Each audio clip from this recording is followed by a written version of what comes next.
Resistance of the circuit provided the temperature does not change in an electronic circuit. An increase in voltage increasing the current and an increase in resistance decrease the current. And last topic discuss Ohm's law equation. First of all, equation I equal to V over R. Second equation V equal to I.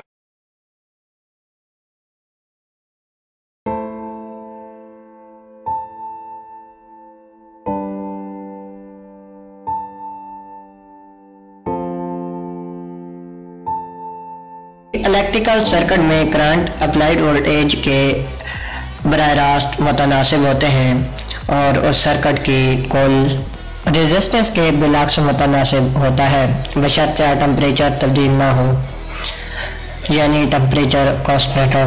किसी electric circuit में voltage के बढ़ने से current बढ़ती है और resistance के बढ़ने से करंट कम होती है। अगर हम ओम लॉ को सिंपल और सादा अल्फाज में देखें तो ओम लॉ कहता है किसी भी इलेक्ट्रिकल सर्किट में बहने वाली करंट अप्लाइड वोल्टेज के डायरेक्टली प्रोपोर्शनल होती है और उस सर्किट में बहने वाली करंट को रेजिस्टेंस के इन्वर्सली प्रोपोर्शनल होते हैं। उसमें शर्त यह है कि टेम्परेचर तब्दील ना हो। और दूसरी सिंपल बात यह है कि किसी इलेक्ट्रिकल सर्किट में वोल्टेज के बढ़ने से करंट बढ़ती है और रेजिस्टेंस के बढ़ने से करंट कम होती है। इसी तरह अगर हम ओम लॉ की इक्वेशन की बात करें तो हमारे पास ओम लॉ की बेसिकली तीन इक्वेशन होती हैं। फर्स्ट इक्वेशन है आई बराबर V over R, second equation जो है वी बराबर आई आर और थर्ड जो इक्वेशन है आर बराबर वी ओवर आई। हम ओम लॉ की मदद से तीन वैल्यू को फाइंड कर सकते हैं, करंट, वोल्टेज और रेजिस्टेंस की वैल्यू को। अगर हम फर्स्ट इक्वेशन में देखें तो है हमारे पास आई बराबर वी ओवर आर। अगर हमें अब वी वोल्टेज और रेजिस्टेंस की वैल्यू गिवन हो तो हम करंट की वैल्यू आसानी से निकाल सकते हैं।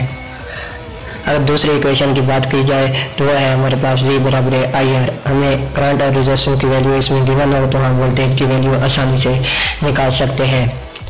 तीसरी इक्वेशन की बात करें तो हमारे पास होती है R बराबर V ओवर I। अगर हमें वोल्टेज और करंट की वैल्यू गिवन हो तो और रेजिस्टेंस की वैल्यू हम आसानी से निकाल सकते हैं।